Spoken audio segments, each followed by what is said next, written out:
أكبر.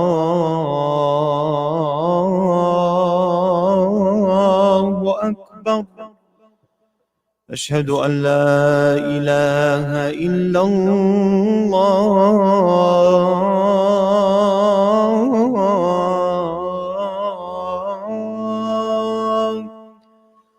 أشهد أن لا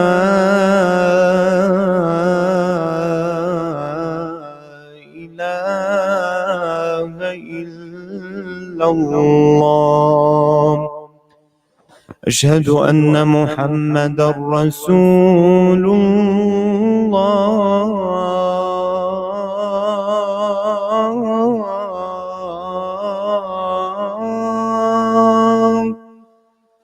أشهد أن محمدًا رسول الله. حي على الصلاة.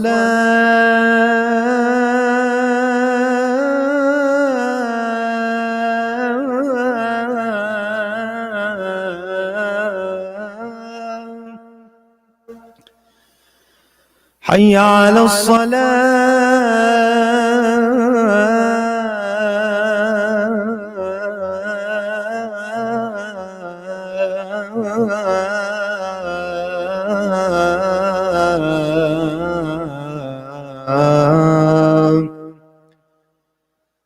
حي على الفلاح.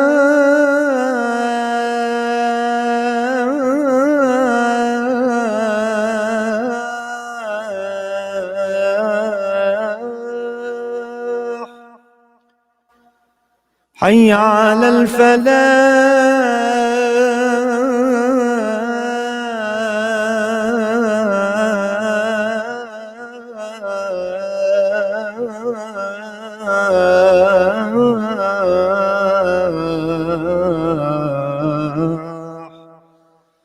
الله أكبر.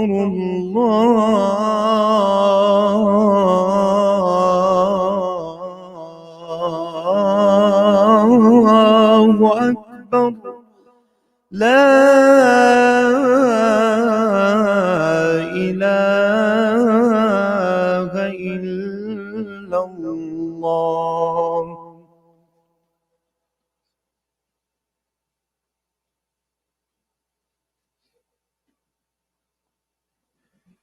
إن الحمد لله نحمده ونستعينه ونستهديه ونستغفره ونؤمن به ونتوكل عليه ونعوذ بالله من شرور أنفسنا ومن سيئات أعمالنا.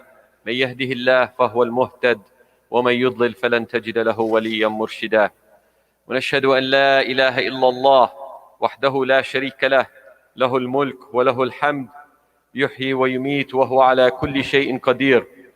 ونشهد أن محمد عبد الله ورسوله، قد بلغ الرسالة وأدى الأمانة ونصح للأمة، فكشف الله به الغمة وتركنا على المحجة البيضاء ليلها كنهارها لا يزيغ عنها إلا هالك. أمرنا الله سبحانه وتعالى في القرآن الكريم فقال: يا أيها الذين آمنوا اتقوا الله حق تقاته ولا تموتن إلا وأنتم مسلمون.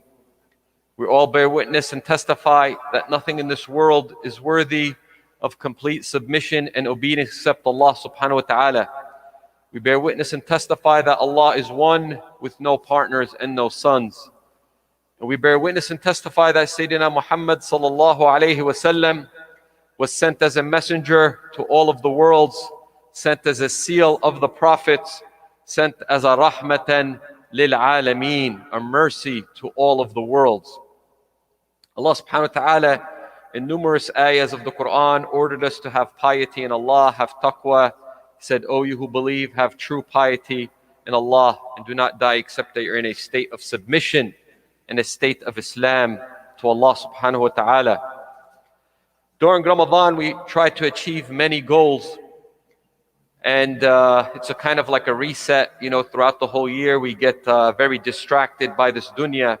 And Ramadan kind of brings us back to our faith, back to our iman, where we can realign ourselves because we get so lost in this dunya throughout the year. And one of the things that came to my mind is the beauty of the Arabic language.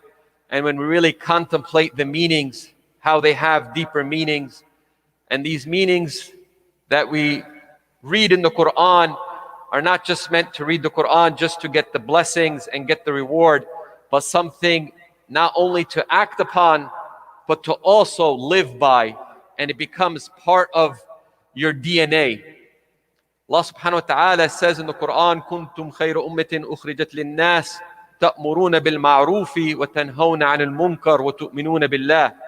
You are the best nation because you order good and forbid evil. We all know this is part of our faith, ordering good and forbidding evil, but that's not really going to be the topic today. The topic is going to be on, we want to focus on the two words, ma'ruf and munkar. When we look at the word, you translate it in English, the light translation is ordering good. تَأْمُرُونَ بِالْمَعْرُوفِ, you order good.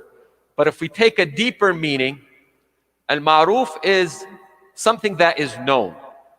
So the Prophet Muhammad ﷺ's message came to order people to what is known and to forbid people for what is not known. Munkar is something that is not known, that is disguised. As in the surah in Naml, نَكِّرُ لَهَا عَرْشَهَا, disguise her throne, when Sayyidina Sulaiman is talking about Saba and disguising her throne when they took her throne. So al-munkar is something that is not known. It's kind of not very clear. It's disguised. So we want to focus on that word ma'ruf. So when the Prophet Muhammad ﷺ came, he ordered people to do what is known. Now what is known? This is what is part of our human nature. فِطْرَةَ اللَّهِ الَّتِي فَطَرَ النَّاسَ عَلَيْهَا. This is part of our fitrah that Allah, how He made us. It's our natural instinct, our natural disposition. The Prophet Muhammad ﷺ came to remind us and put us back into alignment with what is natural for us. يَحِلُّ لَهُمُ الطَّيِّبَاتِ وَيُحَرِّمُ عَلَيْهِمُ الْخَبَائِثِ. He came to make permissible things that are pure, things that are tayyib, and to forbid things that are khaba'ith, that are detestable, that are impure. So what are these things that are known? The things that are known are the natural acts that come to us. Kindness, generosity, speaking the truth, doing good to others. These are natural things that anybody with a fitra salima, that you have a natural disposition that is correct, you can't disagree about. Praying, fasting, doing good things, good deeds. This is al-ma'ruf. He came to order people to do good things. He didn't come to get them into these superstitions of worshiping idols, killing the daughters because they're daughters and not male to, make their clan bigger. He came to realign them to follow what comes natural to you. And he came to forbid them for doing things that are detestable to your own heart. Al-munkar ma anqarahu al-qalb. Munkar is things that naturally to you, your heart detests it. When you see somebody doing something wrong, an evil deed, you naturally detest it. You detest lying. You detest killing. These are things that throughout human history are detestable. Lying, stealing, killing, taking people's rights away, not being just. These are things that come natural to us. So the goal for this Ramadan is for us to realign our alignment, and when we're doing our good acts, it comes natural to us, where I don't have to struggle anymore. See, when you're younger, you going to the masjid, your parents are forcing you to go to the masjid, they're forcing you to do this and that. Even the Prophet Muhammad ﷺ said, حُفَّةُ الْجَنَّةُ بِالْمَكَارِهِ وَحُفَّةُ النَّارُ بِالشَّهَوَاتِ. Brothers, we're having Jum'ah, so Jum'ah, no talking, please. Sallu al Nabi. So paradise is surrounded with things that you are sometimes makarih, things that you hate to do. You have to do nice things. You have to pray. You have to fast. You have to give zakah. And nar, Jahannam, the fire is surrounded with things that It's just following your desires, doing whatever you want to do. You know, whether it's going after women, going after your lusts and desires. If you have an opportunity to cheat somebody for some money, you just go ahead and do it. If some people are into gossip, talking about people, that's their work for the day, just talking about people. So Prophet Muhammad ﷺ and Islam came to realign us. So maybe in the beginning, it's a struggle for you getting up for salah, getting up for fajr, getting up for qiyam al-layl, speaking the truth, going to the masjid, fasting. But we hope where it reaches a level in Ramadan where these things come naturally to you. I want to get up and pray to Allah because of the many blessings Allah subhanahu wa ta'ala has bestowed upon me. As the Prophet Muhammad said, you know, جُعِلَتْ قُرَّةَ عَيْنِي فِي الصَّلَاةِ, the sweetness of my eye was in salah. It wasn't a struggle for him getting up to do Qiyam al-Layl and read Surah Al-Baqarah and read Surah Ali Imran all in one rak'ah. He naturally loved being in that state of salah. That's when he felt closest to Allah subhanahu wa ta'ala. So the goal for us is to be so aligned with Islam where we're not fighting our nafs. This is my natural disposition, my natural fitrah. I want to be kind. I want to give and help. The Shaykh doesn't have to get up here and lose his throat for a masjid or a good cause for our ummah. I want to read the Quran with tadabbur, with contemplation, so I understand every ayah, so I can implement that, because this is what's best for me. This is what's going to make my life easier. You know, as one of the scholars said, you know, in this life there is a heaven. Inna fi dunya jannah, wa man lam yadkhulaha lam yadkhul jannat al-akhirah. In this life there is a paradise, and whoever doesn't enter it in this life will not enter it in the next life. And what does he mean by there's a paradise in this life? It means when you find the sweetness of Islam, it makes you at ease, it makes you at peace, you feel the state of serenity. But if it's not doing that to you, then you have to check yourself, have to check your heart. There might be an issue with it. Maybe we need to dust our heart off. Maybe we're watching too much filth, listening to too much filth. That is spoiling our hearts. Because if your heart is good, everything else will follow. يوم لا ينفع مال ولا بنون إلا من أتى الله بقلب سليم. On that day, when your children and your money will not be able to benefit you except who came with a salim heart, a heart that is sound. So when you have a sound heart, acts of ibadah come natural to you. Acts of kindness come natural to you. When you see detestable things, I don't even need a fatwa. This is detestable, deplorable.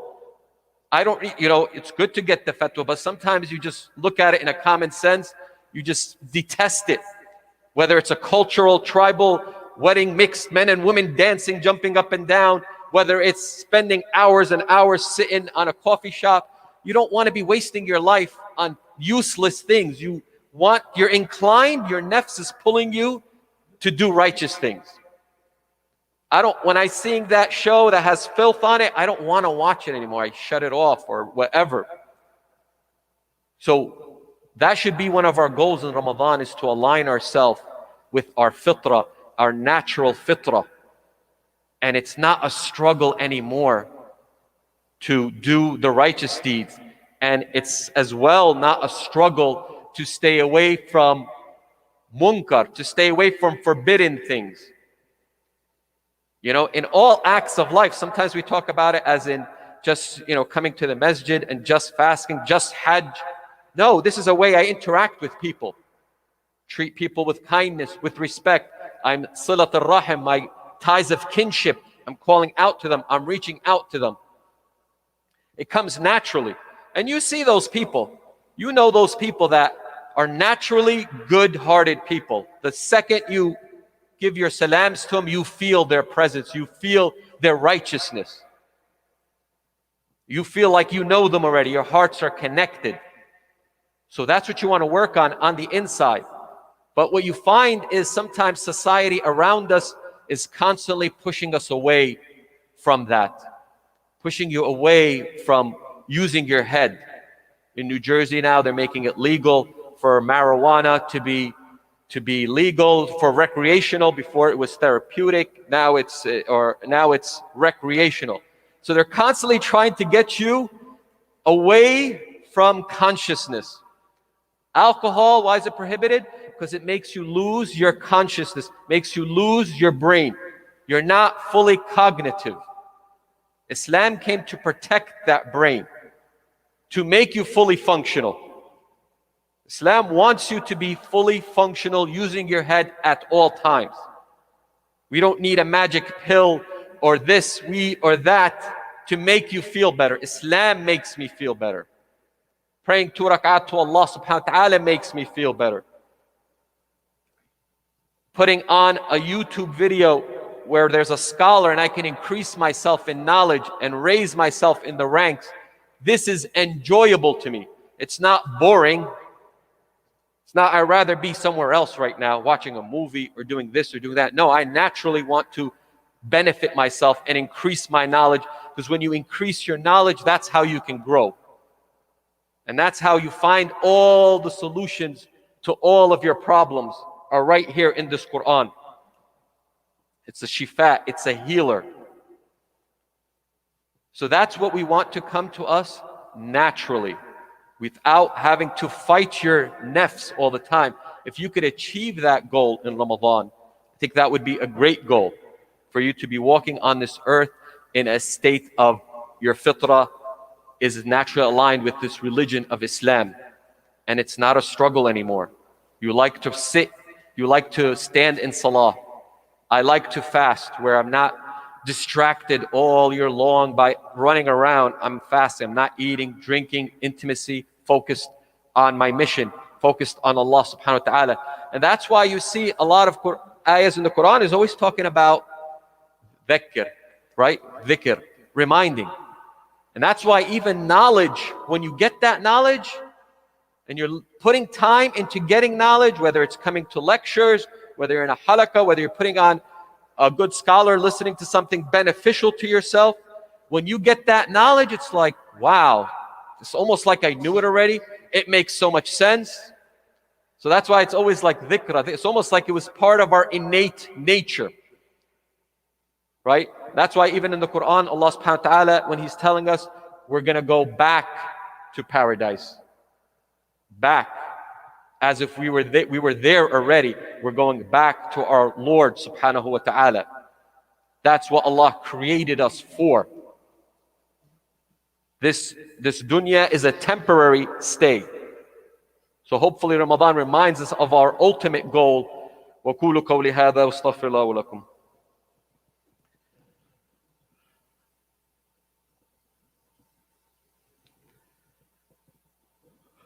Bismillah, wassalatu wassalam ala Rasulillah. And that's why we also see in the hadith of the Prophet Muhammad sallallahu alaihi wasallam, من رأى منكم منكرا فليغيره بيده فإن لم يستطع فبلسانه فإن لم يستطع فبقلبه. Even when we see detestable acts of atrocity, acts of oppression on this earth, we detest it. We try to physically stop it. If we can't, we try to stop it by speech, by talking about it.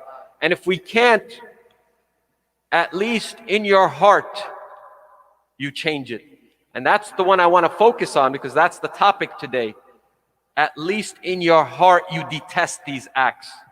When you're seeing oppression, you detest it with your heart at minimum. وَذَلِكَ أَضْعَفُ الْإِيمَانِ. And even another narration, and after that, there's nothing. If your heart is not even going to detest it, if you're seeing things wrong going on and you are not even detesting with your heart, if you're seeing somebody insulting somebody and making some fun of someone and you're laughing about it, and he's insulting and putting someone down, and you're laughing about it, you're encouraging them to do it, when you should be, at least, if you don't want to speak, at least detest it with your heart. If you're not going to stand up and man up and give them that nasiha, give them that advice of what they're saying and doing needs to be corrected, and obviously doing it in a professional, loving, caring way, right? Sometimes we give that nasiha, it's like a bat hitting him on the head with it. I'm trying to give him truth. He needs to listen. I don't care how he feels.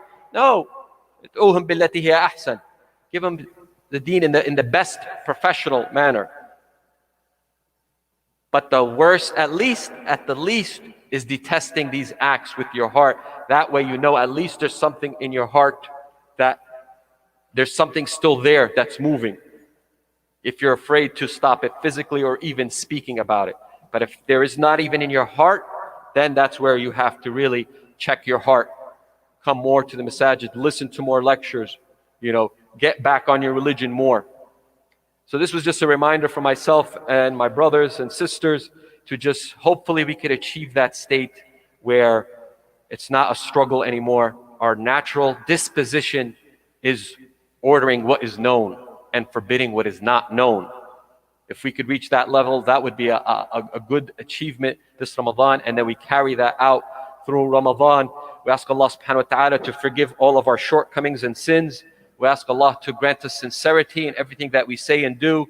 We ask Allah to grant us the highest level of Jannat al-Firdaus, and anything that we can say or do that will help enter us Jannat al-Firdaus. We ask Allah to keep us away from the hellfire. Anything that we say or do that will enter us the hellfire. Allahumma innaka afuun kareemun tuhibbul afwa fa'fu anna. We ask Allah subhanahu wa ta'ala for us to be able to witness Laylatul Qadr and get the reward of Laylatul Qadr and get our dua answered in Laylatul Qadr. We ask Allah to guide us and guide our children and guide our family to the truth. We ask Allah subhanahu wa ta'ala to aid our Muslim brothers and sisters that are being oppressed all over the Muslim world, in Yemen, in Syria, in Kashmir, in Burma, in Uyghur, all over the Muslim world. And we ask Allah subhanahu wa ta'ala to free Masjid al-Aqsa and the siege on Gaza, and free our political prisoners that are imprisoned with injustice away from their families that were serving this religion. وآخر دعوانا الحمد لله رب العالمين وقم الصلاة إن الصلاة تنهى عن الفحشاء والمنكر وذكر الله أكبر والله لا تصنعون. الشيخ أنت you want to lead?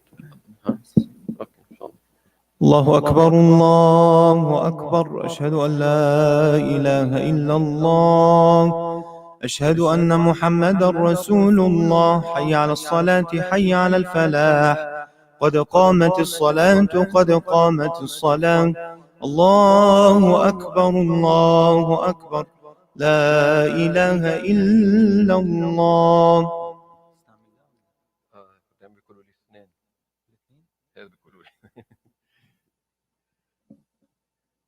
So استقيموا يرحمني يرحمكم الله. Put your heart towards Allah. Pray as if it's your last salah. Allahu Akbar.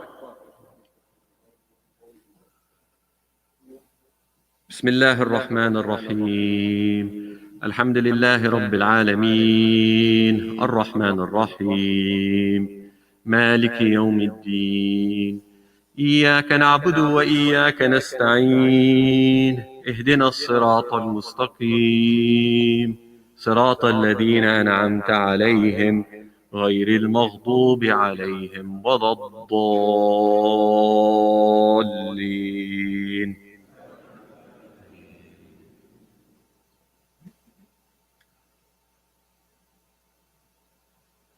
بسم الله الرحمن الرحيم والعصر إن الإنسان لفي خسر إلا الذين آمنوا وعملوا الصالحات وتواصوا بالحق وتواصوا بالصبر.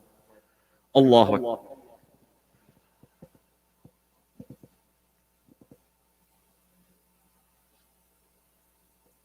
سمع الله لمن حمده. الله أكبر.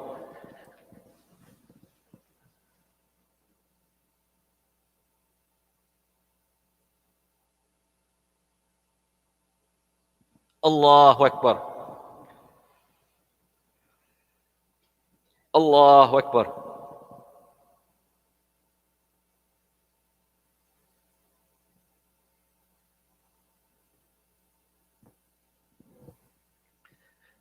الله أكبر. بسم الله الرحمن الرحيم الحمد لله رب العالمين الرحمن الرحيم مالك يوم الدين إياك نعبد وإياك نستعين اهدنا الصراط المستقيم صراط الذين أنعمت عليهم غير المغضوب عليهم ولا الضالين.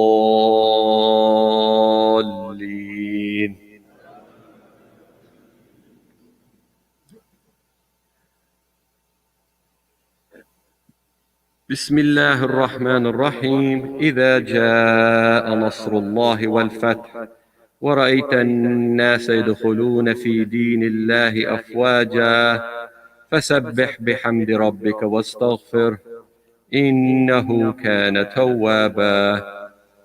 الله أكبر.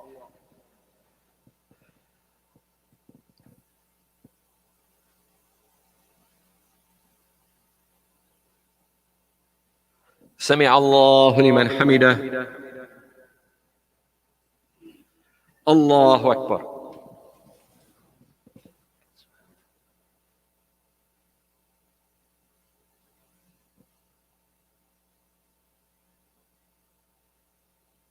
الله أكبر. الله أكبر.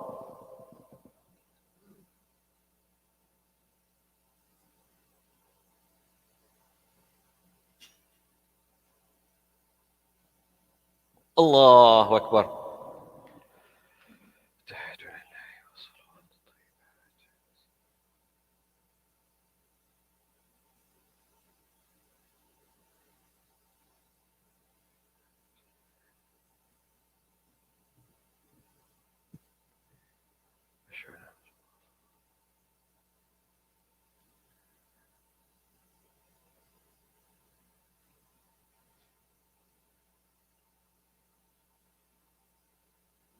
السلام عليكم ورحمة الله.